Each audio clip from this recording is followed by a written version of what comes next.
Welcome to Who Put This On, Season 5 finale, where we discuss our top 5 and bottom 5. I'm Chris Lorenz. Robert Getz. Noah Singer. This is Brian. I'm Harrison Hoffman. Beth. This is Max. If this is your first time joining us, it's probably not a bad place. We're going to go through our our personal top 5 and personal bottom 5 for all of season 5, so all 50 episodes or shows we watched. I don't know how many we saw or I saw personally. And the way it's going to work is we're going to start with the bottom 5, then we're going to go into their top 5. And what we're going to do is something a little complicated. So I'm going to take a second here to explain it. So if everyone has like, oh man, I'm really struggling at this one. Here, Chris, let me take over. It is a round robin of everybody's number 5 worst show, then round 4 of everybody's 4th worst show. Sometimes there are conflicts where somebody will say, like, my 5th worst show is somebody else's 3rd worst show. And if that is the case, you always opt for the higher number. Does that make sense? So what we're going to do is if Max's number 1 bot worst show is my number 5, we don't talk about it for my 5th worst show. We're going to talk about it at Max's worst show because we want that momentum for at the highest number. So we want to talk about it for somebody's worst or somebody's best. So you'll see people skipping or missing rounds, but they'll bring it up later when we get to it. So let's start out because this can. One other comment that's I think important is we don't know what our others' lists are because VJ, who's been on the pod this season, was kind of too. We send him our lists and he compiled and sent it back to us which ones to skip and not. So we are going to be surprised by some other people's guesses, answers, and we'll also not be surprised for like, oh yeah, that show was terrible. Yeah. So I'm going to start out with our bottom 5. I got a number 5. My number 5 is 90 Day Fiancé Quarantine. This show was bad. It was terrible. It was about like people in their house and like just garbage. Like I didn't need to see this. I didn't really know who all the people were. Like you kind of had to see all seasons of 90 Day Fiancé. And it was just bad. No thanks. We're all living it. I didn't need other people and their sob stories about toilet paper. I definitely get you. I do want to give credit though to the producers for giving it a shot. You shoot that pilot and then you could just throw that pilot away. You don't need to air that. Well, they're probably running out of content to air. I'm sure. But, you end up on the bottom 5 list for doing it. So I will say it was so very clear the moment you started watching this that like I don't want to watch other people go through quarantine because that's what I'm going through right now. I want nothing to do with this. I want escapism. Yeah. All right. Well, that was my number 5. Let's go with Rob. What is your number 5? My number 5, I think my number 5, I knew it was a little unfair, so I'm surprised no one else put the bottom, but my number 5 worst show was Real World. And as was mine. As was yours. And so like, it's sort of because Real World, the show overall, is probably not a terrible show, but the episode we watched, which is from the season that got it canceled, was just no good. And so it was definitely a show that did not seem to have much to redeem it other than some insane floor layout in their place they were staying. So it had one great moment. But like they could have done that so much better too. Like they had potential to make that 10 times better than it was too. Max, anything you want to add? Sorry, you got me in the middle of eating something. Take it away, Rob. That's it. That's my summary of Real World 5th worst show. Wait, but Max, for the listeners, what are you eating? Chicken karaage from a ramen place below me called Kizuki. Very nice. There you go. All right, let's move on. Brian, what is your number 5? My number 5 show is Insane Pools Off the Deep End. Now, everybody loves a great pool. Like, you could have made this so amazing, and yet you turned this into this boring piece of crap. I can't forgive that. So what you're saying is it had potential, and it was bad, so it made it even worse. Right, exactly. Like you had the potential to make something like super awesome. Like, you just have to showcase like crib style people's pools, or just like, I had this idea for a pool. Let's like make it happen. Like Pimp My Ride style. Just do that. But the ideas were boring. The execution was boring. Pass. All right. Was this the one with like the mother son team building stuff, or was that the other pool show? That was not that one. Yeah. Okay. Speaking of Max, give me your number 4. My number 4 is LOL, Last One Laughing. Yeah. So this is a Amazon Prime remake of a Japanese show, Documental, that I and a couple of people on the pod genuinely love. Yeah, it's an Amazon Prime Mexican remake. Yeah, this is the Mexican one. Yes. And it was just awful. It's really impressive when you watch something for 40 minutes and you don't laugh once, and that's what happens. And then you name it Last One Laughing. Like, I don't get it. I don't think it was like a cultural, misunderstanding of Mexican humor or anything. I think they just weren't very funny. I'm going to be honest with you, Max. This one was pretty close to my bottom 5. It was right there. It was bad. Now, there is a good chance I'm rating it lower than perhaps it should be because I'm so mad that it didn't measure up to the Japanese. This is the same thing with Brian's. Is like the potential on the show was pretty high, and it fell. And Amazon's made like 4 or 5 different laws now. There's like a bunch of them. So I also considered this for the bottom 5, and yeah, I think it's fair, Max, say like a lot of times we say we think the show had more potential. Like we know that show has more potential. We've seen it, so I think you can dock it. I think that's very reasonable. All right, Annabeth, why don't you give us your number 4? Yeah, well, let me preface this by saying I did not watch a lot of shows this season, as has happened before. So some of mine are going to be a little bit off. But my number 4 is a recent pick, Magaluf Weekender, which, although I enjoyed talking about it with you guys, I actually did not enjoy watching this show that much. These people, totally legit pick. They went out, they got drunk, nothing happened. I didn't care about them. So, just toss it away is what I say. Pretty harder. Annabeth, you and I were so excited to go to Magaluf, and then it was like this. I'm still excited. We should go to Magaluf now that I know what's happening in Magaluf. Seems very fun for us to do that. I don't know if this show really lived up to it. We know how to get recorded. We can make this show better. We're gonna hire that camera crew. Season 6 of the podcast is gonna be our show in Magaluf. God, put this on Weekender. All right, there you go, Harrison. Give us your number 3. My number 3 is Street Outlaws. For those who may or may not remember this show, it's about some people who are in some kind of local street racing scene, and they're competing with each other on sort of street racing. I'm actually in a little bit of a similar situation to Annabeth, where I think I had about 12 or 13 shows that I saw this season. So the difference between some of the ones that are in the top 5 and the bottom 5 are not as significant. This show is okay. It just wasn't super compelling, and I just kind of I had pretty high hopes for it and just fell a little bit flat.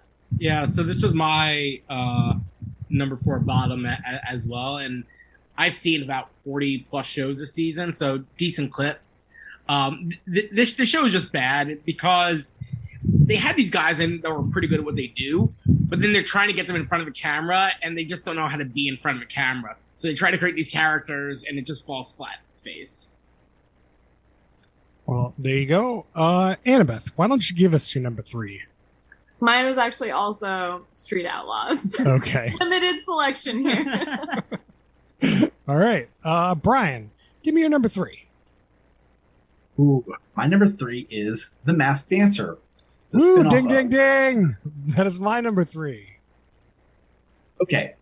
I get that, like, dancing could be exciting, but you're putting these people in costumes so you can't tell what they are. And then you're expecting these, like, people who are supposed to be good at dancing to, like, accommodate to this insane situation. And it just doesn't look great. So it usually just ends up being, like, them, like, goofy or, like, being, like, a mascot from, like, a amusement park. The I just show didn't is, find it that good. I hope it gets canceled. I'm pretty sure this thing's canceled. It's terrible. It's the Masked Singer, so that's terrible to begin with.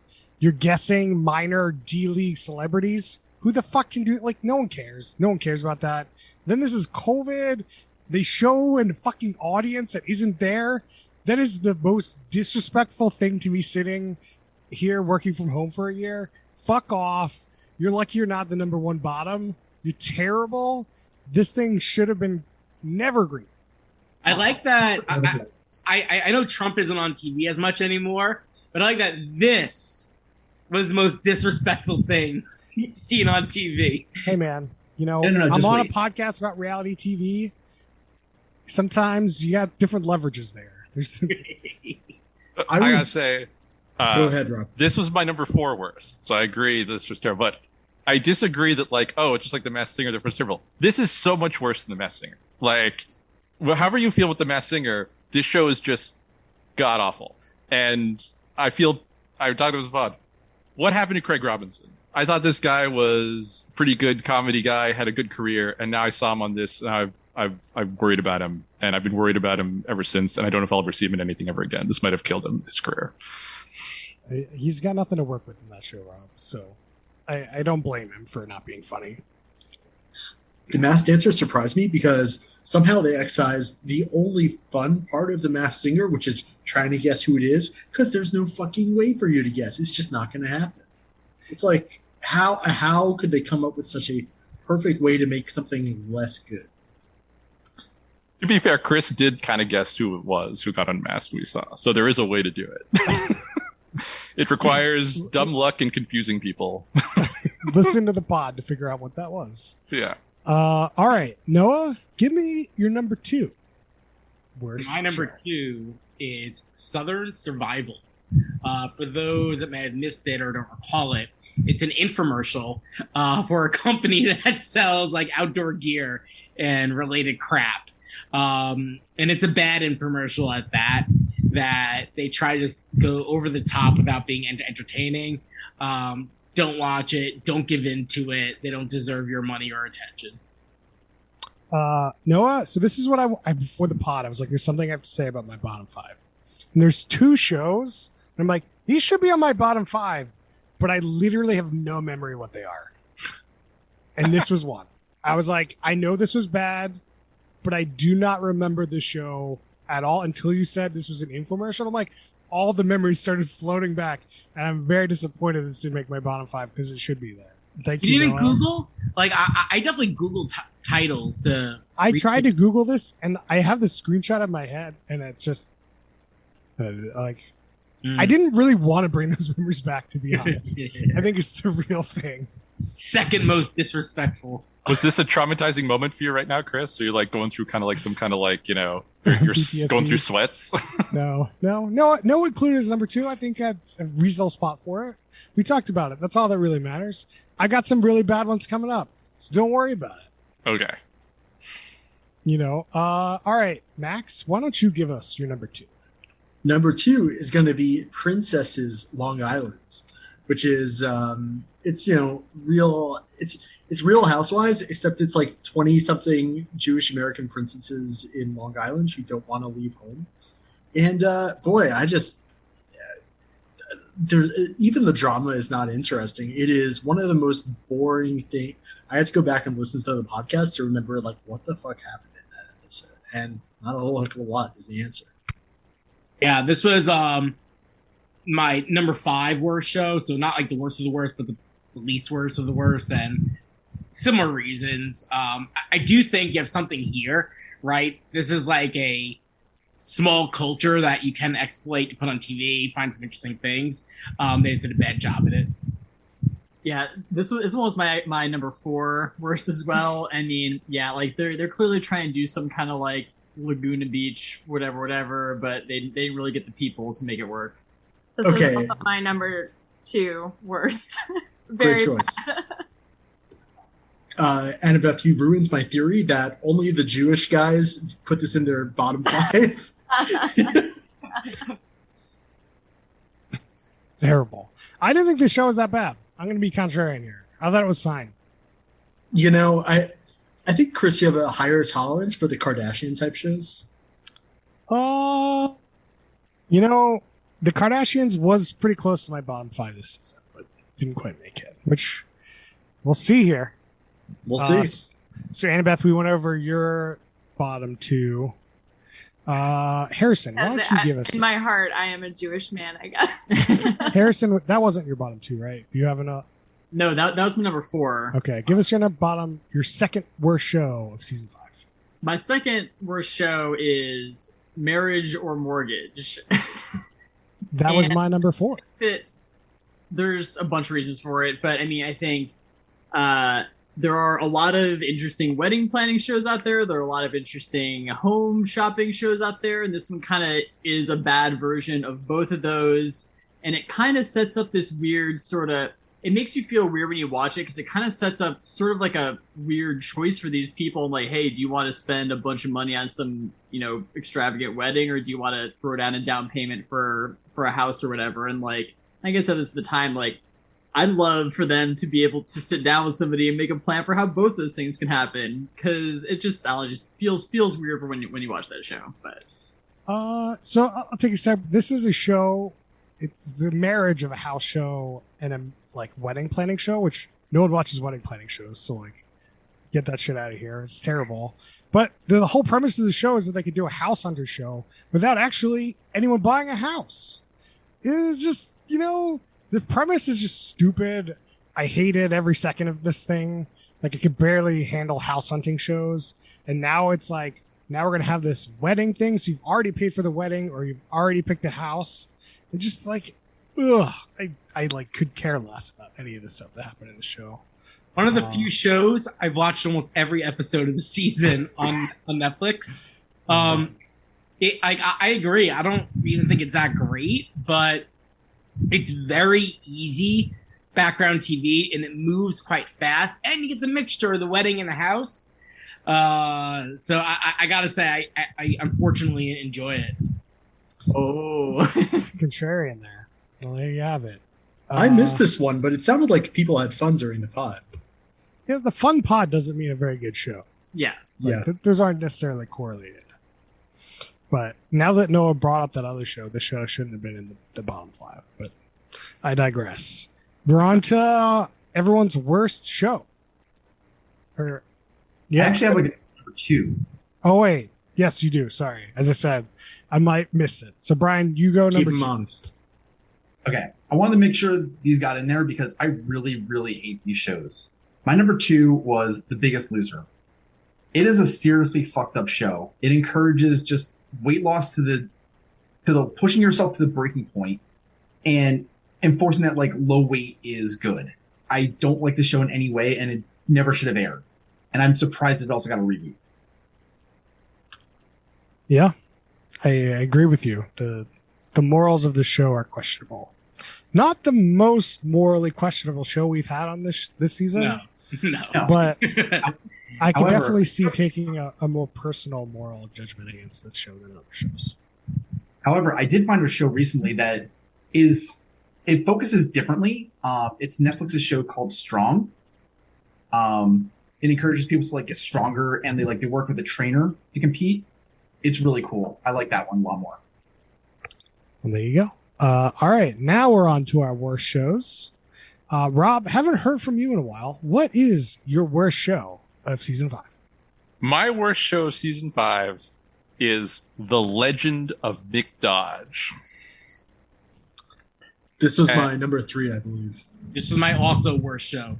All right, Rob. What Excellent is the choice, show? Noah. Describe the show for a second for people listening. So this show, in theory, is you're following around this outdoorsman who just sort of lives in nature named Mick Dodge, and you're experiencing what it's like to live like him.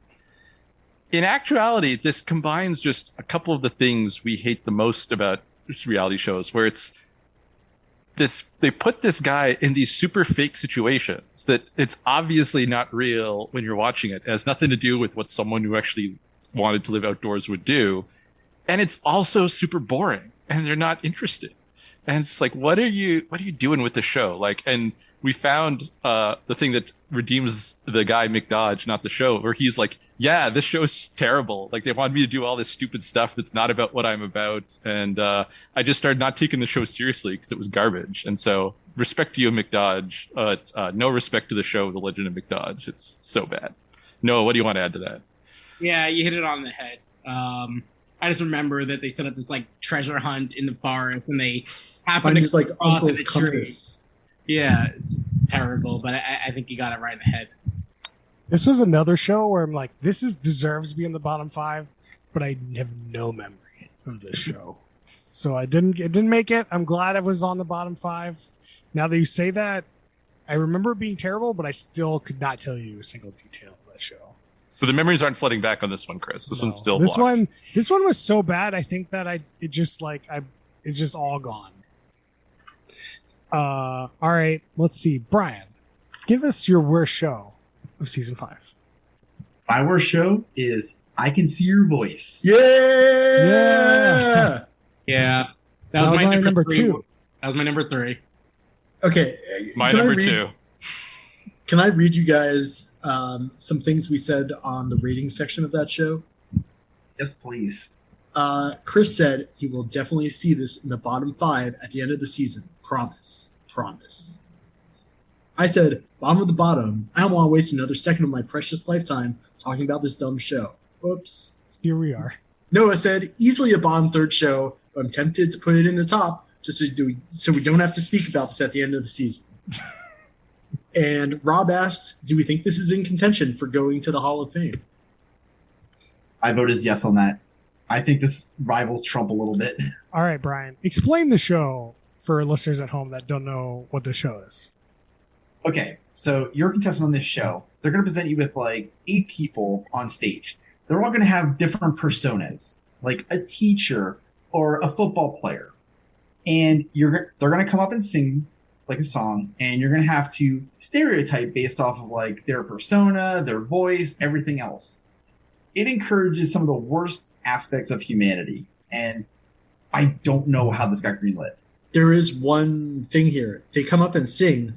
It's not their voice. They are lip syncing potentially, and you have to guess, is this person who they say they are or no? That's right. Forgot about that part of it. It wasn't just like that they were singing. It's that are they actually singing or not? And that's a bigger piece. It is cooks or cons of the singing world. This is definitely one where the premise is just the stupidest thing you've ever heard. And you're like, why would I ever watch that? Why would you produce that? Why would you spend any fucking time talking about this fucking premise? Why would I care to notice if somebody is singing or lip syncing or I don't care. Like, there's just no caring. I can't believe we watched stupid show, and I'm so glad we're going to be done talking about the show. Until it goes in the very bottom of the bottom. And Not done talking about Chris. Like, this is, we've talked about 2 different shows in the Masked Singer expanded universe in our bottoms here. And but Chris, the premise of the show is it's the Masked Singer, but the opposite. There you can hear the voice, but you can't see them. Here you can see them, but you can't hear the voice. Like, that's the whole premise. But it's so bad, and it's not entertaining at all. And they gave the car keys to Ken Jeong for reasons I don't understand, and that definitely didn't help it. Who's a better host, Ken Jeong or who is the other person? Craig Robinson. Craig Robinson, yeah. Still gotta say Craig Robinson. I mean, Craig Robinson's better. Like, he had nothing to work with. Like, I don't feel he really did much to elevate that show. So I think they both just get failing grades, and we feel bad about it. But with Craig Robinson, it was surprising, and with Ken Jeong, it was less surprising. All right, Annabeth, give me your worst show of season 5. My worst show is Keeping Up with the Kardashians. Great choice. There was so much, I don't know. There was so much, cultural hype. It's such, a landmark. And then we watched it, and it was so much worse than I thought it was going to be. And it was so fake. All the situations weren't real. Hated the people. Don't really understand the show. Not interested in it at all. So, bottom of the bottom. So this was also my worst show as well. And I mean, it's kind of in that it's in that same vein of like the Real Housewives shows. Like I just don't really, I'm just not really interested in this style of show. And yeah, it just wasn't working for me. I thought that it was gonna be interesting because I think we watched the first episode that Kanye was in. But yeah, it just wasn't really interesting. Yeah. No, it wasn't. It was very fake, very boring. So it's not wrong that it should be in the bottom 5. Noah, what was your worst show of season 5? We went over that. Okay. Legend of McDodge. All right. Well, we're on the last show, my worst show of season 5, Interesting. which is Wait. Okay, I'm looking. Go ahead. which is Extreme Unboxing. Terrible. That was Just the number worst 4. show. People getting pallets, making up fucking money, dollars, and then declaring a stupid winner of the stupid show. Fucking stupid. Get the fuck off my screen. Terrible. Awful show.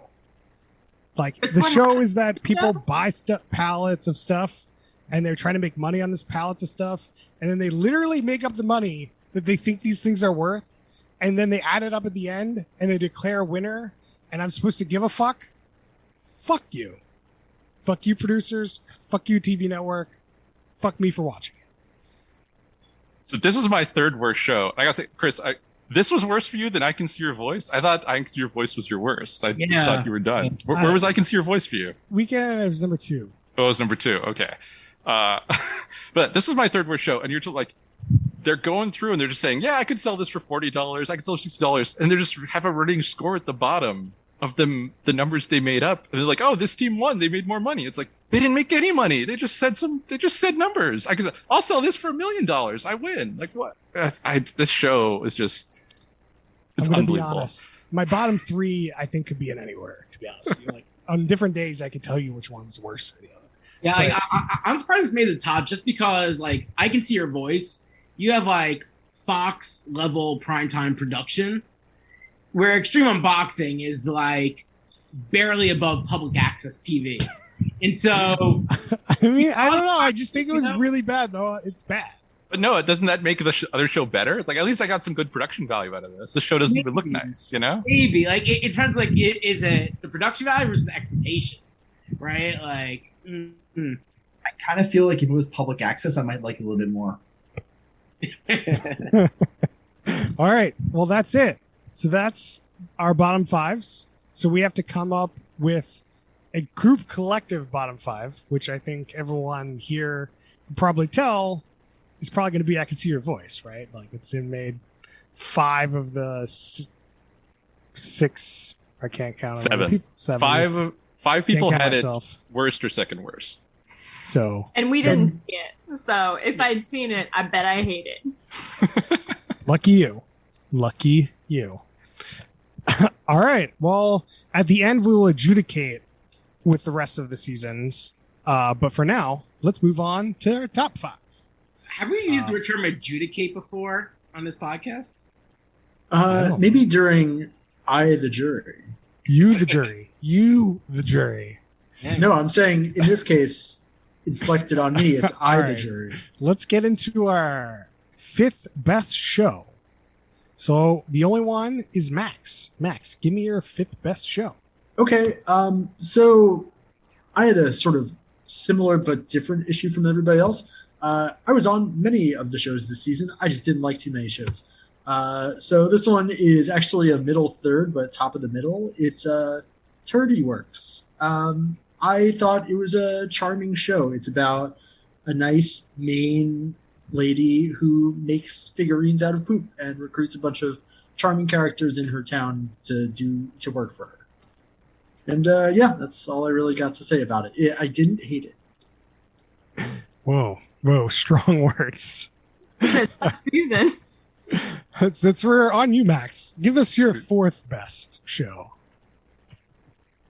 Wait, me again? Yeah, we're gonna do you again. I put The Bridge. So The Bridge, I actually watched the entire season of. For those that don't know, The Bridge is a sort of reality game show where you just have to build a bridge to an island in like 20 days, and somebody doing so wins 100,000 pounds. I thought the premise was interesting. I watched the entire season. It was actually a bit of a waste of my time, but I think there's something there. It just like it wasn't dynamic enough. I also have this as my number 4. Oh, Yeah, so good looks there. Yeah, I mean, this had, I think, impeccable production value. oh my goodness, yeah, it was beautiful. Yeah, this is on the verge of like nature documentary. And so I think that added to it, as well as like the game of it. I didn't watch more because it just seemed like it was going to be a pretty long drag. I think there's something there. Hopefully they come out with another season, maybe with like a little twist or two. I didn't end up putting Catapults. this. I didn't end up putting this in my top 5, but I like the show. But the show needs to lean into being a weird show that's just about building a bridge, and less about we need to have reality show twists and stuff. And if it leans into just being a really weird show, bring back James McAvoy to say the word bridge over and over again. I think you got a good show. Bridge. It really needs to be more like an Alone or Mythbusters. Just like, I want to see them building that bridge. I Yeah. want to see them struggle to build the bridge. I want to see the disasters. Instead, I want It to was be lo- in doubt that they build the bridge. yeah. And I was- think they should take podcast producer extraordinaire Chris Lorenzo's advice. And there's 2 teams on opposite sides, and who can build the bridge fastest. Maybe it takes them a week. Maybe it takes them 3 months. But that's God, the that show. is so much better. So much better. Yeah. But I agree. I've saw the whole season as well, and it dragged. It's all about humans that I'm like, I care about them making the bridge, and that's just not what the show's about, even though it's called The Bridge. But it was fine, is the best I can say about it. All right, Harrison, give us your number 4 best show, season 5. My number 4 best show of season 5 is I Want to Marry Harry. Oh no. Man, this was one that was a little bit of a tough decision, because is there something morally questionable about lying Is there? Is there? is and telling them that a guy is Prince Harry so that they'll date him? I would say yes, but I don't know if I've ever seen a reality show as bold as this to just straight up lie to these contestants the entire time. But I don't know. I think at the end of the day, I think if I could put aside some of the potential moral issues with it, it was a pretty interesting kind of human experiment kind of thing, and it was it was hilarious to see people just over and over just talking about how they're dating Prince Harry. Yeah, there you go. This was also my number 5 show, because like we watched it on the pod, and I was really intrigued about what was going to happen. So then Harrison and I watched a couple more episodes, and it's not that good, this show. But we couldn't, we like a couple weeks went by, and we were like, man, is he going to marry one of these girls? And we kept watching it. A couple more weeks went by, we were like, man, what's happening with Harry? Had to finish it. So there was something so gripping about it that I watched this whole season of this show, so it had to be in the top. Okay. Harrison, So- Annabeth, can I ask you? Like, I wasn't on this podcast. Yeah. Have either of you seen Joe Millionaire? No. I've seen an episode or 2 of it, and I definitely know this is based on that same sort of format. But yeah, Like, listen to the podcast. It is so like the morally questionable. This show's not actually good, but I kind of want to keep seeing what's happening. The why are they lying? Like, I think you guys should, or maybe we add it to the queue. Like, I think Joe Millionaire would be something you'd be interested in. I was going to bring that up, but I think because Harrison is like the most bold, I do think you get a notch above when you bring in a celebrity on top of Rich, where Joe Millionaire obviously is just Rich. like it was such a feat for them to convince all these women that this dude is literally Prince Harry and not have the show blow up in their face at some point. Like, it is a miracle that they made it to the end of the season. And I think that there was some heavy producer hand in maybe encouraging some people to not talk about it on the camera. But it's just surprising that they pulled it off in any kind of way. Oh, it was heavy. Not even like heavy is even the wrong word. They threatened people. Like, I didn't know about the threatening. what they did was when people started to doubt, they would like literally tell them, "No, you're wrong. This is really him."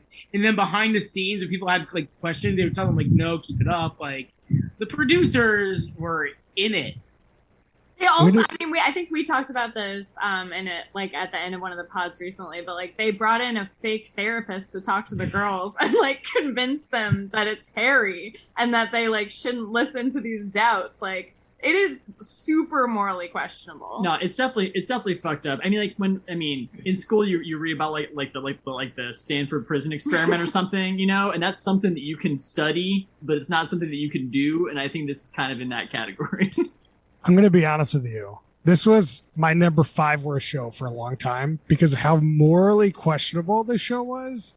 It does not deserve to be in a top spot. Yeah. There's a reason why the show didn't even air all of its episodes on Fox, the network it was supposed to be on. So that's my thoughts on this one. Totally Max. I do have one question about this. What is more morally reprehensible, this show or Joe Schmo show? Because there, all the lying is focused on one person. Here, it's a bunch of people. I don't know.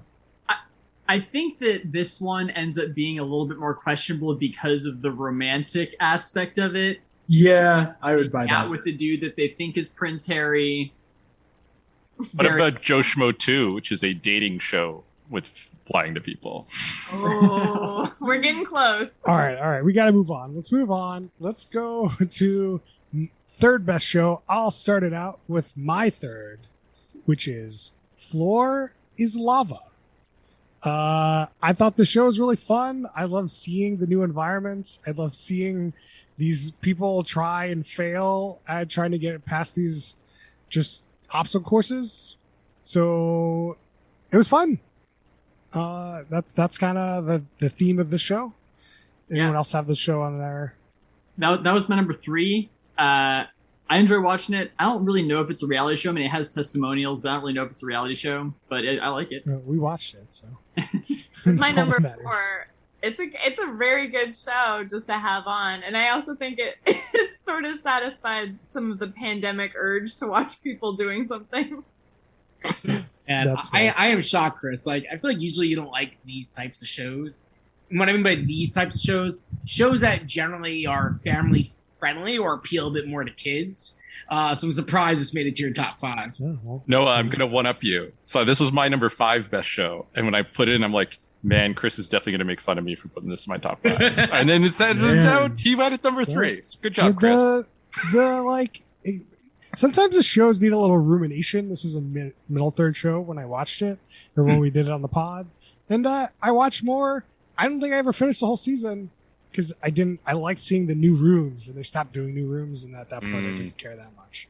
But I love just like the ingenuity and seeing how people like kind of go across the rooms.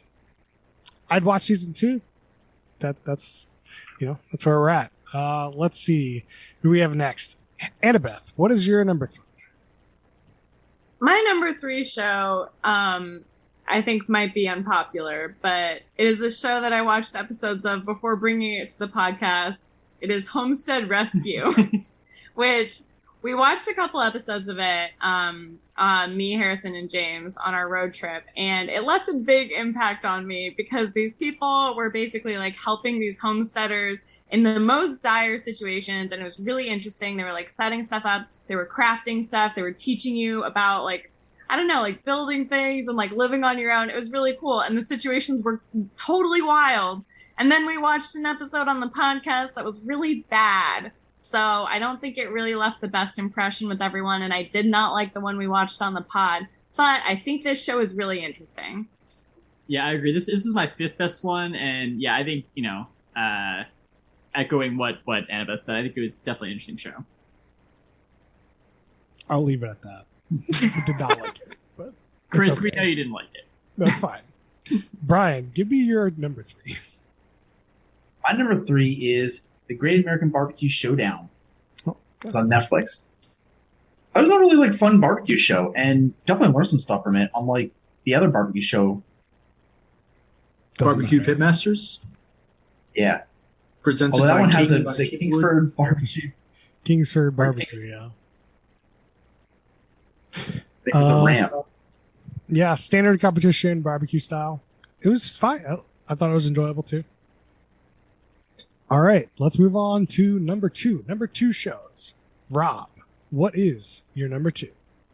My number two is one that I don't know if anyone else is going to have, as I brought it to the pod. It's The World According to Jeff Goldblum. No. And I just love me some Goldblum. And this show is like, it's a vernacular of kind of being a documentary and learning about ice cream or RVs and stuff. But this is just a show to follow around Jeff Goldblum and have him interact with people and do Jeff Goldblum things. And if you don't like that, you won't like the show. But if you like that, this is a great show. I've watched the whole series, and it's good stuff. So go Jeff Goldblum. I can't even believe this. No, I can't even believe that's this season. That seems like a COVID ago. I mean, Disney Plus didn't even exist like a year ago. Yeah. Yeah, so I wasn't on the pod for that one, but I agree. I mean, I love this one. Like, Jeff Goldblum is just such like a peculiar person, and he's kind of like this alien who's trying to figure out how to understand people in the world, and it's amazing. The way he talks to people and the questions he asks are like unlike any other interviewer or like host. It's so good. All right. Did we watch the episode where he goes to the tattoo thing? Oh, yeah. Yeah. That was a hell of an episode. It's so good. This was Jeff my number Goldblum 3. Day. Yeah. Oh, it's number 3. Cool, Max. All right, Noah, give me your number two show. So I got to throw it out to my dogs here. The Pack. Yeah, I know a lot of you weren't a fan of this. It also got canceled for being an animal abuse show. What? You know, Noah's very pro animal abuse. Number 2 Yeah. show. you can take that to the record. But you know, I thought it was super fun. You know, a dog and her owner, they're competing in challenges. I was very entertained. You know, I like that the show is about. I actually am shocked they got caught up in the animal abuse stuff. Like, you know, coming out of the gate, that's got to be the number one priority, right? Like, get that right. So a little pissed off they got that wrong, but otherwise, still a good show. Number 2. Another victim of hashtag cancel culture, right, Noah? You know, exactly like Tucker says. I agree. I definitely All thought right, about putting all right. this as my 5th worst show. I forgot about the show. That's why it didn't end up in the bottom. You had a me moment where you're like, you forgot all the memories of a show. All right, let's go over my number 2.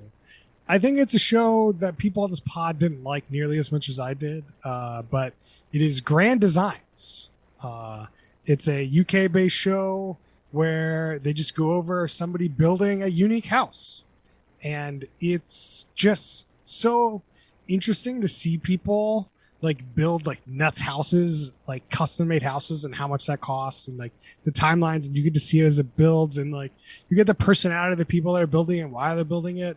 And it's just like so different from the American house garbage that, like, you know, this thing takes an episode can take a year, 2, 3 years to make, because it takes that long to build the house, and like it lets it ruminate.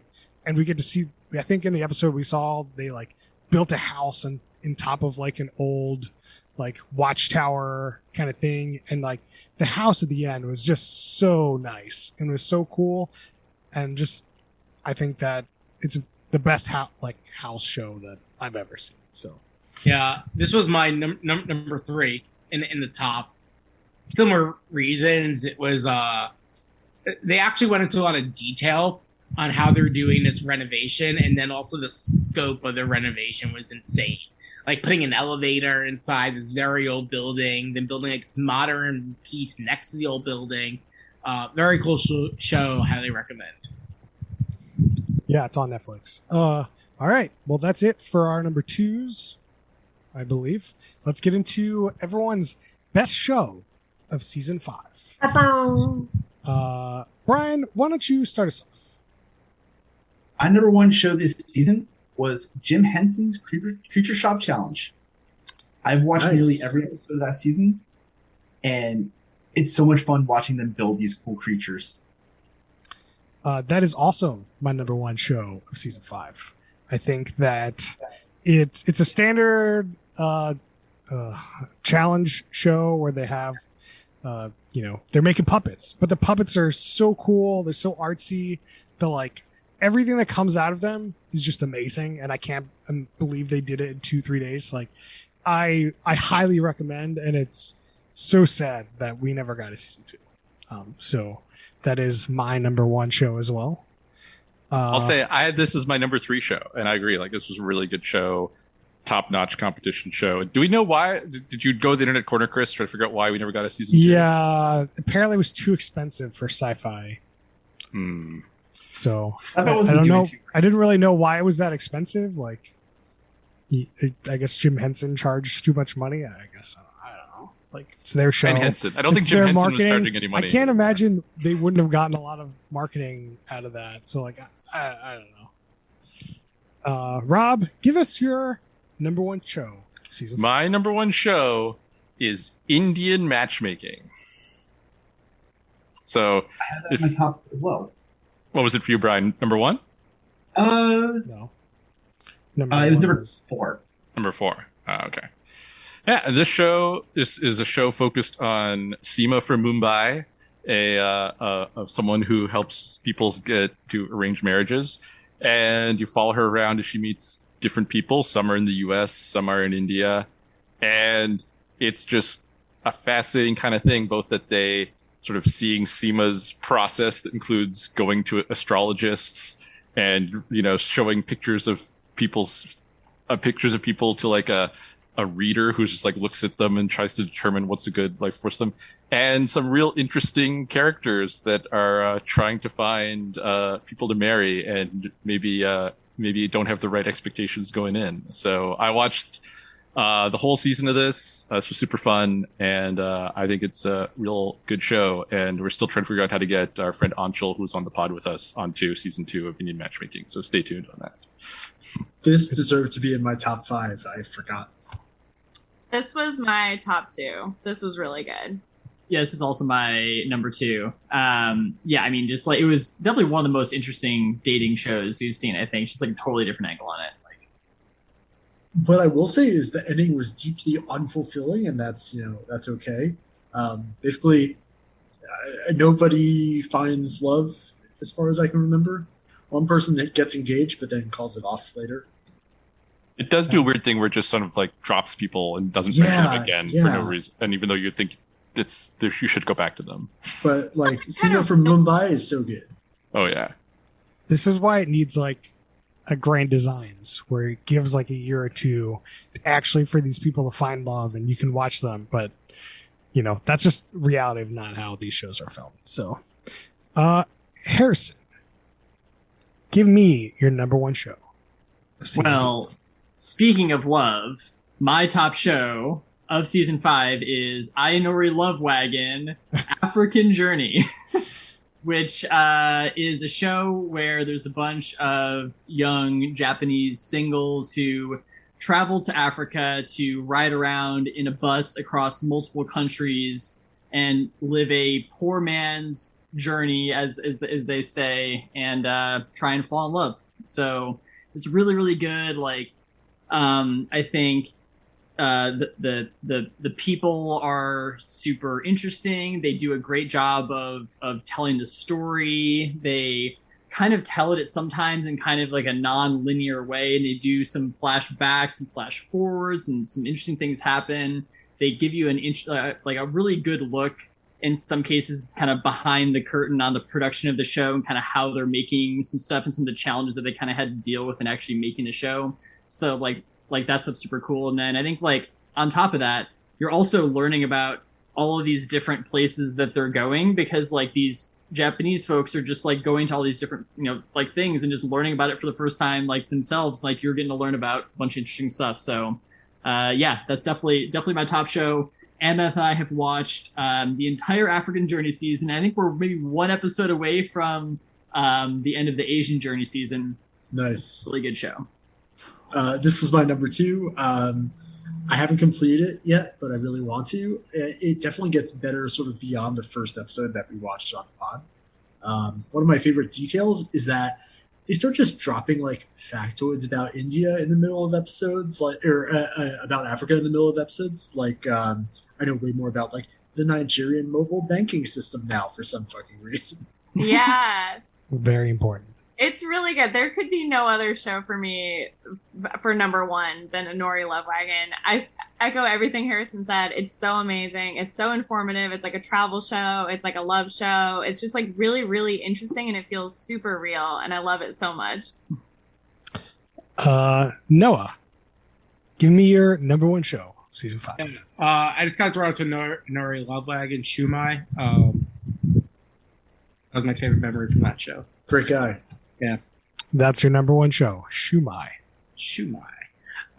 So number one show for me is a recent show, The Great Pottery Showdown.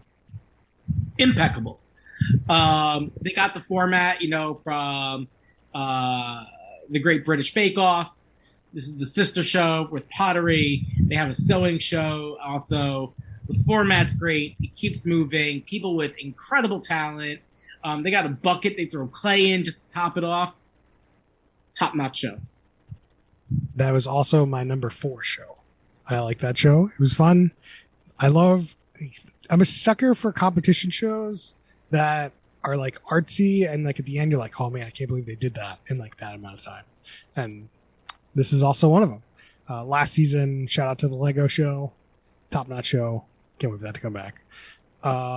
Let's see. Who else? Rob, give us your number one show.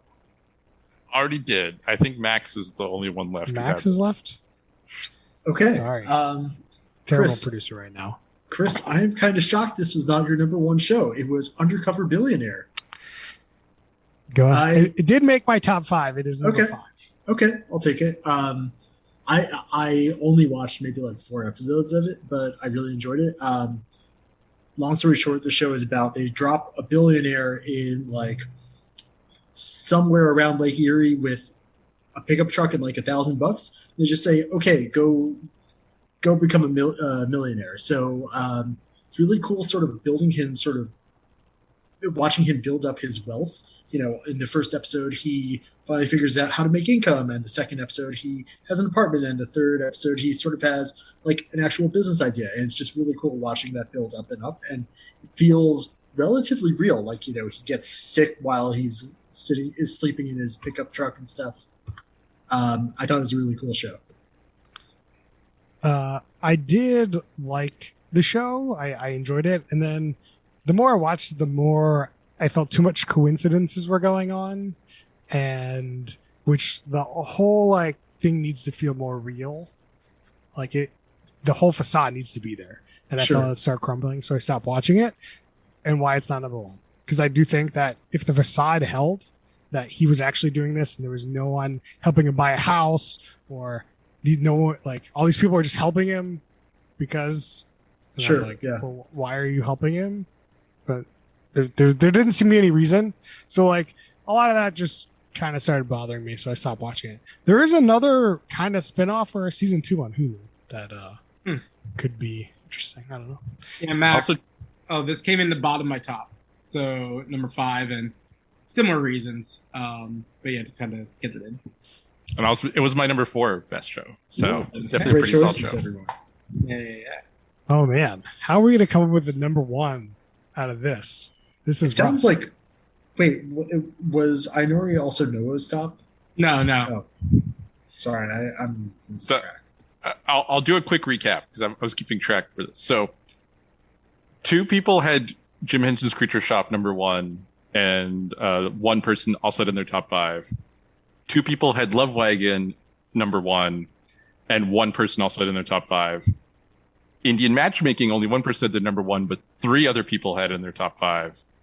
And same thing for Undercover Billionaire, 1 person number 1, 3 other people in the top 5. So it's an interesting mix. There's no obvious from the rating data which one is standing out. So I need someone to give a passionate case of why they think this one should be the number 1. I am willing to one other vote. question. Go ahead. So, did anybody mention the Great Pottery Showdown? Yeah, no Yeah. one did. That was my number 1. That was my number 4. Okay, yeah, that was my number 2. And we were the only 3 that watched that show, I think. I think the telling part here is that Great Pottery Showdown had, 3 people? Jim Henson's show only had 3 people as well and made 2 people as number 1. I think that kind of speaks for itself in terms of like who I think, to be honest, I think both of those shows are great. I'd vote for either of those shows. I personally didn't really like I Know You Love Wagon, but I won't stand in the way of everyone's consensus if that's what people think is the best. But I think the other 3 I liked more. That's just like that's where my head is at. I don't know how we're gonna to do this at all. We need to kind of narrow it down to at least 2 to like give like a vote. I'm going to evict my number 1, which is Undercover Boss. I think Chris made some good points, and I'm Undercover Boss. yank it out. Undercover Bossionaire. Undercover Boss is in that other category, that bottom 5 category. Jimi Hendrix's Creature Workshop. It's hard for the other 2 because like only a couple of us have seen that. Yeah, I mean, I think that like while I'm really passionate about I Know You Love Wagon, like I know that there's only a few of us on here that are actually like super passionate about it. So I think it might be kind of a weird full pod pick. I mean, I do think that it sounds like a lot of us had a pretty favorable experience with Indian matchmaking. I don't know if that kind of appeal for the pod could put it up there. I'm kind of leaning towards Indian matchmaking. Yeah. I mean, I wasn't on the pod for this, but the Jim Henson show, I've been watching it on the side, and it's quite a good show. I would back that if we lean that way. All right. Well, I think that leaves us with the Indian matchmaking. We have Rob, Max, I guess Annabeth. Are you Indian matchmaking or Jim Henson? I never saw the Jim Henson show, but I loved Indian matchmaking, so I can't relate. Well, that's it. 4 against 3 to Indian matchmaking. So suck on that. But a very close runner-up, Oh yeah. Jim Henson. I definitely encourage you to watch that. Do we need an addendum to discuss this further? Yeah. We need to get VJ to tell us. I forgot about the addendum last season. That was 2 seasons ago. That was the controversial Chris Lee Knows Best or show. I don't remember what the other one was, but Chris Lee Knows Best ended up winning, which we'll talk about. Catch up the audience on this addendum. No. That's part of the lore. No, you just get, if you know, you know. You can go back and listen to the addendum. All right. Well, that's it. That's our top 5 and bottom 5. We have our best show of Indian matchmaking and our worst show of I Can See Your Voice. All right. Let's get into the last thing we need to talk about. All right. Well, whatever. Next category. We have best of the best and worst of the worst. So, Rob, give us what is our current best of the best. So, first, I'll go through. Should we do best first or worst first? What do you think? Let's do worst. We started worst. Let's do worst. So, our Hall of Fame, the worst show from every season we watched was season 1, Celebrity Apprentice, season 2, You the Jury, season 3, the aforementioned Chris Lee Knows Best, and season 4, I Get That a Lot, and now season 5. Wait, was it? Oh yeah, I Can See Your Voice. So our worst of the worst has consistently been it has not been dethroned 5 seasons running. The Celebrity Apprentice. We really hated that show. I know we could discuss, is I Can See Your Voice a worse show than The Celebrity Apprentice? No. I think this is the first one that gives it a run. I think last year I Get That a Lot gave it. I think we thought about I Get That a Lot because that was a terrible show. But I don't think it could be worse than The Celebrity Apprentice. I don't think I Can See Your Voice can. I Get That a Lot. I could definitely beat it running. I think that show was super bad. I think I Get That this show a is Lot. super bad. This show is also super bad, but Celebrity Apprentice, I think, ruined 4 years of my life in America in a significant way.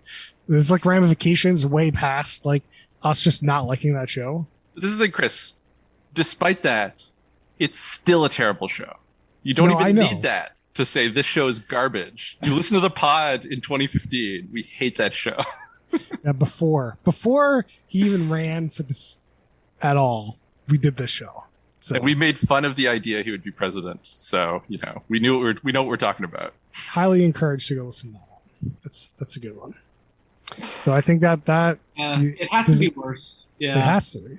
yeah, because like they had a model that worked, right, and then they just like flush it down the toilet.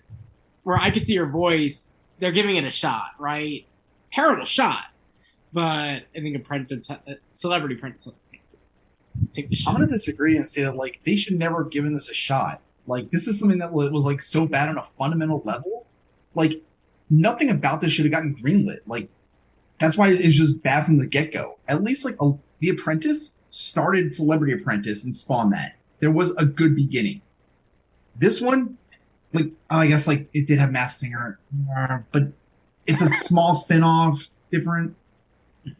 You undid yourself, Brian. No, I still think that like even though like it's a sibling of this, like it still has like a different premise. Whereas like Celebrity Apprentice, the only thing was like the boss that was changed. This is like the core concept of the show. I mean, the boss is the same, and the original Apprentice was also true. I still say season 1 of Original Apprentice was actually a good show, and it was not good after that. Oh, we're never doing it. So We're never doing it. I honestly, Crystal Knows Best might be the worst show. I don't know. That show was really fucking That's bad. a terrible show. That was So bad. bad. Just like all 5 of those. All 5 of these shows you are garbage. see those on TV. There's no question. You might as well just, if that's on, just throw the TV out the window. Just don't watch it. Just I mean, I guess that's not true. Christy Knows Best. I might spin. I was gonna say you don't need to worry about seeing these shows on TV. None of these shows are on TV. that's they're- not true. they're gone. Crystal Knows Best. Still Yeah. going. Somehow. I still get advertisements for it. I can't believe it. You the jury, long gone. You don't have to worry about seeing that on your TV. 2 episodes. Two You can't. 2 episodes. And it's somehow on Amazon, but you can't buy it. But it's there. It's With very the 2 weird. episodes, there's just 2 episodes. The 2 episodes are there. You can't buy You them. can see that the show exists on Amazon, and it's like, but you can't watch it. There's no way to watch the show. Amazon's got your back. Amazon's like, you just- trust me. You just pull I've in made all the decision for you. This is the right decision. Somebody rate it too. Like, how do you rate that this? is You can't so even watch it. All right. All right, let's move on to best of the best. Rob, Okay. what are our choices for each season? All right. Our season 1 best of the best champion was Married at First Sight. Season 2, The Challenge. Season 3, Jersey Shore Family Vacation. And season 4 was Shark Tank. And now we're adding Indian matchmaking to the list. There are some very strong contenders in that list. I don't know, man. That's a heck of a Mount Rushmore right there.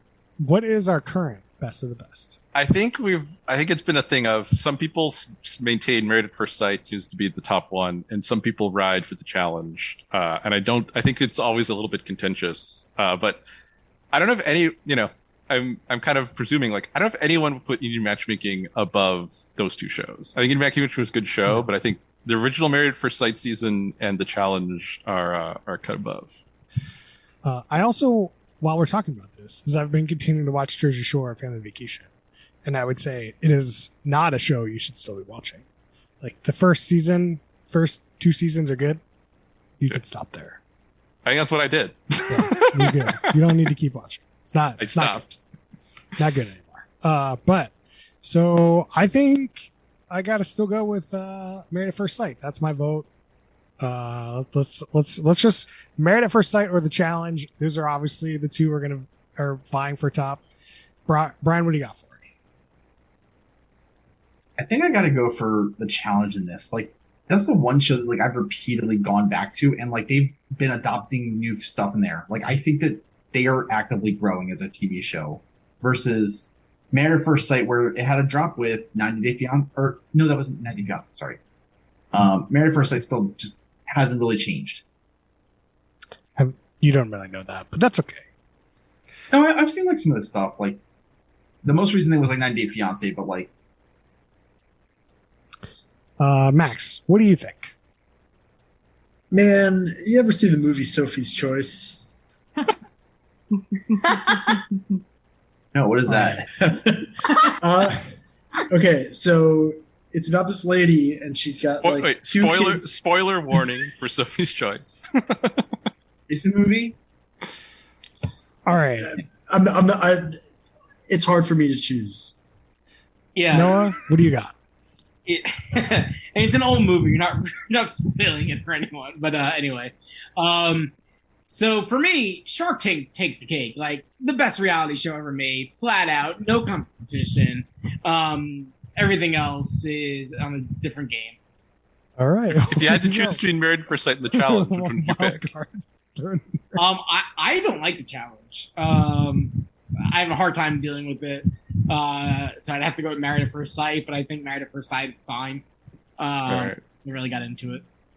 Annabeth, what is your choice? I think both of those are incredibly strong. I love Married at First Sight. I've seen a few seasons of it. I've now seen a lot of seasons of The Challenge, and I'm a big fan, and maybe this is the only sport I can really get behind. So I think I'm going to vote The Challenge. It's really good.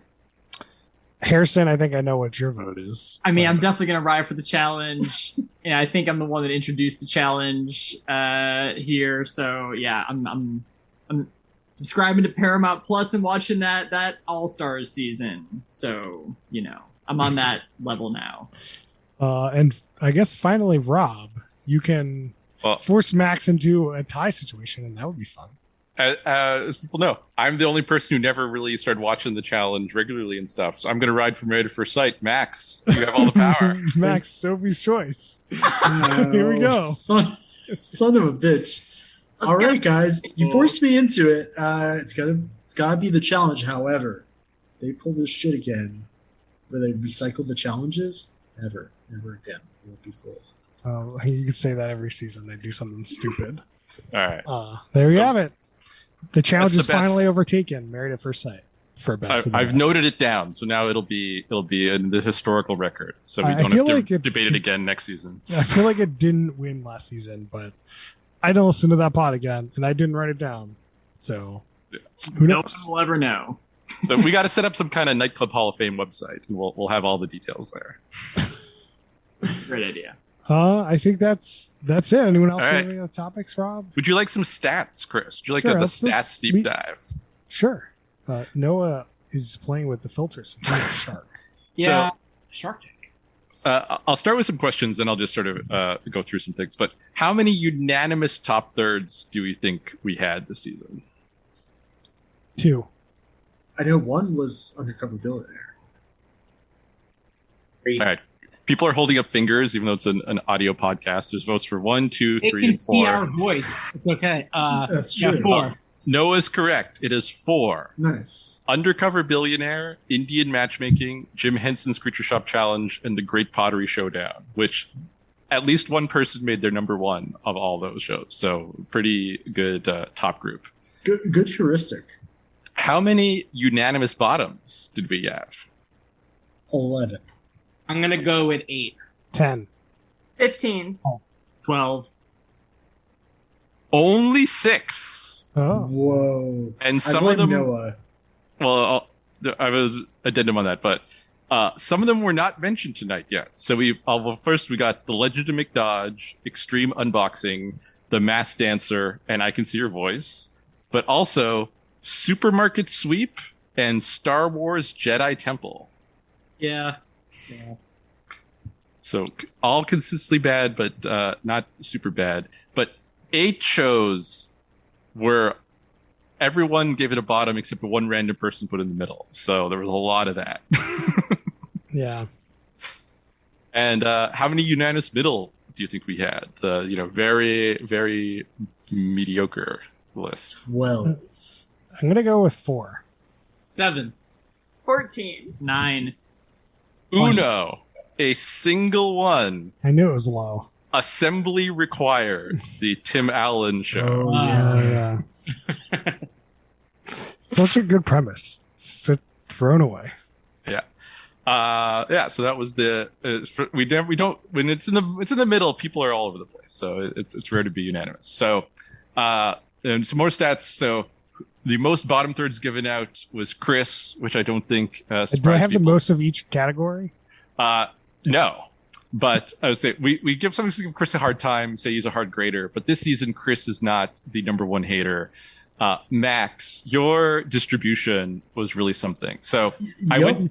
I went back through previous seasons. No one who'd been on at least 20 pods had ever given out fewer than 5 top thirds. This was a really rough season for me. Max gave out 39 ratings and only did 2 top thirds the whole season. That's I don't know how your stack ranking works. There's like he had 13 middles and 24 bottoms. If you add up his tops and middles and made that the top and split the bottom in half, it's actually a pretty close to a third distribution.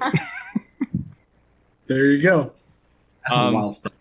But overall, this was our lowest percentage of top thirds given out ever. Only less than 16% of the ratings were top thirds. Now, it's always we give it less top thirds than everything else, but like that is very skewed more than usual.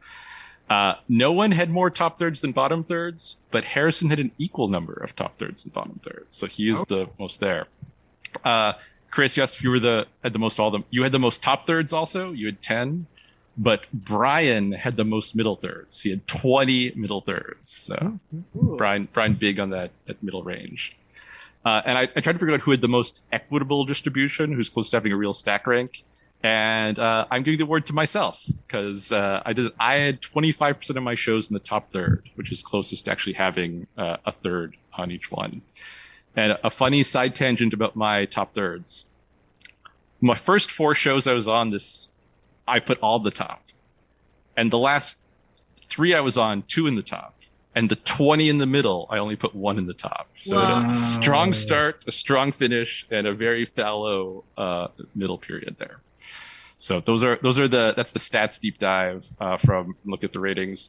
And one thing I also want to call it is at last season finale, I said we should do more bets. We reviewed some bets we had this season. And then I started to realize like I actually don't know how to bring up on the pod to do bets. And I thought about asking Chris, like, should we make it a question? And then I didn't.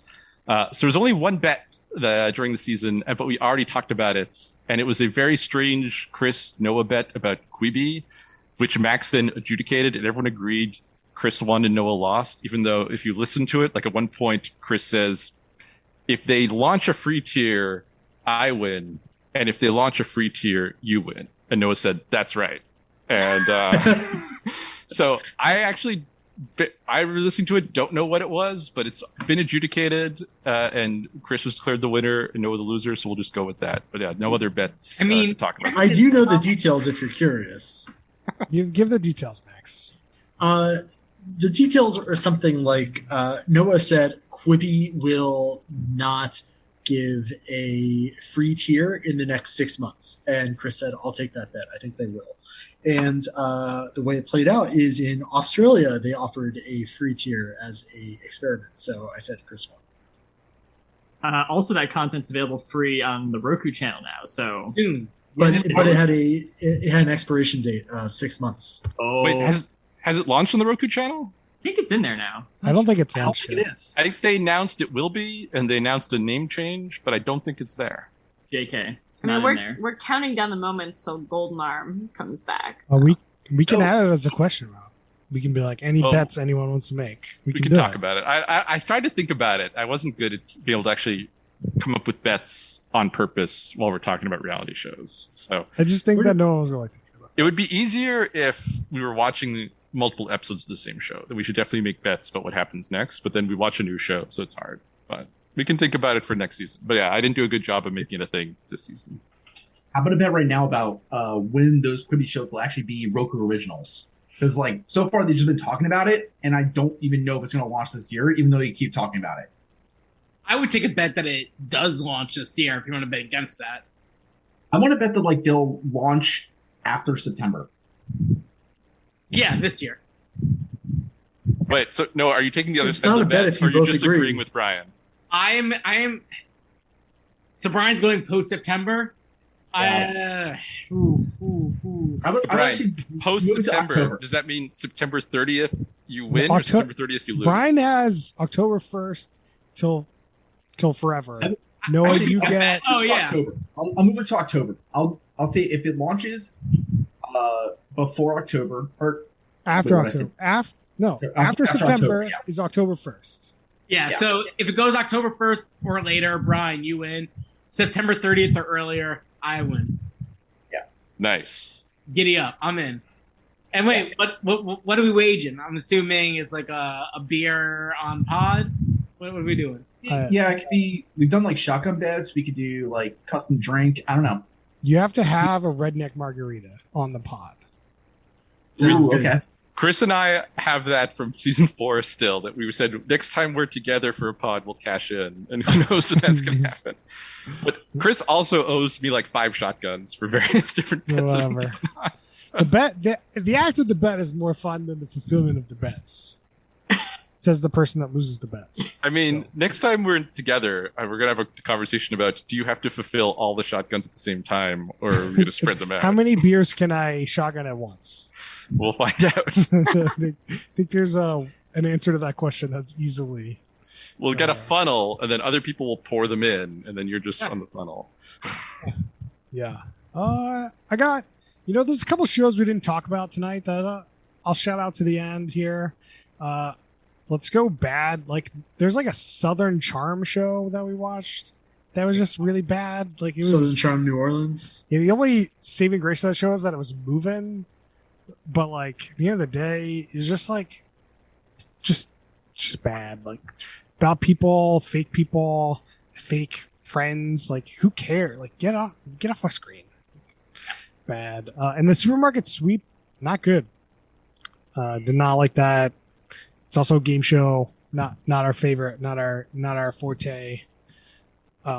We also watched House Hunters, which didn't make my bottom 5, but is a bottom 5 show. It's produced stupidly. Like, I can't believe people still watch the show and people still produce this really, really fake show. And when you tell people it's fake that don't know it's fake, and they're like, what? No.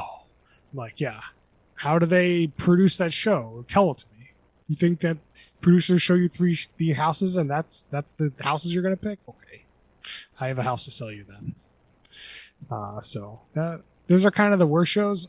A show that almost made my top 5, I think, the Bradshaw Bunch was pretty fun, Oh, even boy. though it was kind of fake, but I think Bradshaw was really fun.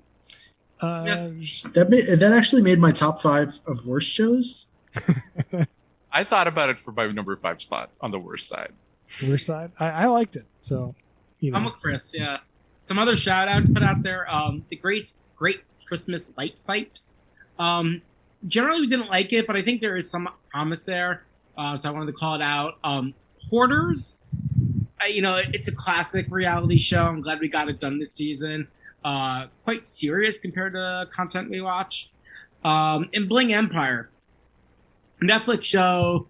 Pretty standard reality show. Again, like exploiting a culture. There's like rich Chinese people or Asian people in LA. Decent show though, compared to other things we watch. anyone else have any other shout outs they want to give? I think that's it for us this week then. You can find us on Twitter at WhoPutThisOn. You can find us on Facebook.com/WhoPutThisOn. You can email us questions and suggestions at WhoPutThisOn@gmail.com. Bye.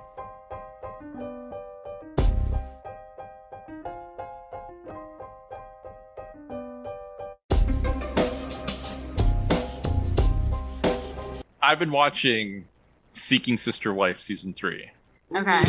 and it's just bonkers. And this Garrick guy is just the worst human. This is the same guy that we saw in our episode, right? No, that was Dimitri, and I talked Dimitri. about. I was like, I remember Dimitri. Yeah. So Dimitri is also a terrible person. Emmy went to the internet corner. One of the people that's a potential sister wife this season has now filed a restraining order against him. So Shocked. shocking.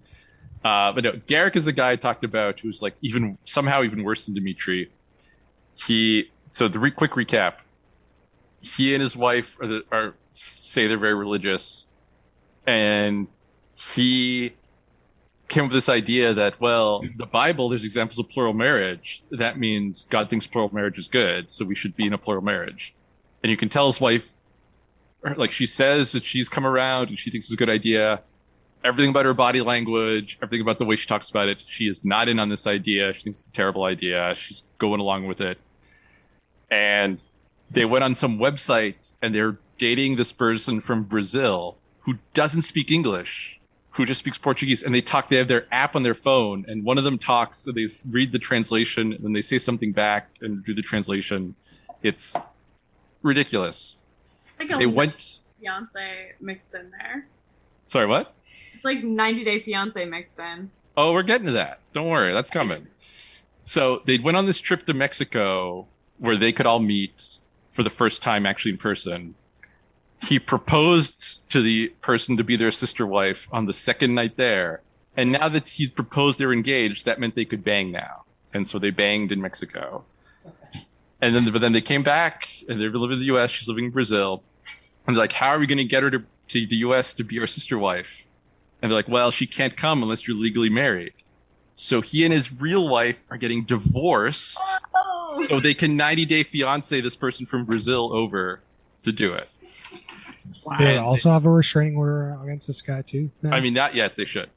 And so they get divorced, and she's super emotional about it. And she's like, I'm just praying, and like this is like what we need to do. They go on another trip to Mexico to be with this person, and it's just like this person. One point is like the wife's one point is like, I just like I have all this jealousy and these feelings, but like I just wish, if it was my choice, I wouldn't be doing this. And it's like, it is your choice. What's wrong? You can walk away. She's like, oh, I just have to pray to God to take away my jealousy. It's like, no, you don't. You just got to tell this guy he's a jerk. But now they're teasing us that the Brazilian person's like, hey, if your wife isn't happy, this isn't going to work. I can't come and live with you if your wife isn't happy. And he's like, what? Oh, So they're teasing that it's going to end with both women leave him, which will be great. But so I wanted to talk about that. The other thing I want to talk about is there's some interesting quarantine production schedule stuff going on where there are these different plot lines going on. They're on different things. And then one plot line, suddenly black screen that says, the COVID-19 pandemic began and shut down the state, delayed filming. We resumed filming when it was safe. And now it's like months later, and they're talking about how quarantine impacts their dating life and stuff. Then the next episode, a different set of people, black screen, COVID. So you're seeing where things are like different people are hitting COVID at different times, and then you're seeing how it affects their sister wife situation. So the people on the trip in Mexico, like it's still the same week. Like they went to Mexico, they're still in Mexico. Everything's happening there. COVID hasn't happened yet, but these other people in Utah are, there, and the ones in Utah, one of the sister wives was pregnant, and they had the baby during the COVID shutdown when they couldn't film. And so they had to home film some stuff. oh. And they're like, she's in the car in labor, and the mom is in the front filming on a cell phone. Is And it then a they flip had- phone? Because that would be great. They had footage of the Zoom of in the delivery room, and the mom and the other sister wife are watching on the camera. It's such a nuts thing. And so, but fascinating production schedule stuff. So, we love the Fascinating. I think that's more of an editing thing than a production schedule. I mean, all of it, but like we know, like this is being filmed over like big period of time, like and there, you would know that there are different points of the season with these different people, and you're kind of catching up on them at different points. So it's setting some insights that I enjoy. Yeah, that's crazy. Yeah, it's almost like that 90 Day Fiance quarantine show, because like after COVID-19, like they're still kind of in quarantine. They're not like going out and doing their new daily stuff. Well, it's funny, like, so one of them was like, we were going to fly someone out to be a potential sister wife, and now they had to cancel their trip, and now they're talking about, oh, well, should we try to bring her out again? But then the guy's like, seems like now might not be the best time to fly someone out. But I'm on the show, so I kind of have to. I'm sure that's part of it. I'm sure the producers are like, yeah, is it time to fly that person out? Like, we'll book it. And what did you like? We'll get it. We'll get it. We'll send him in N95. You can't go there, but they can come here. Yeah.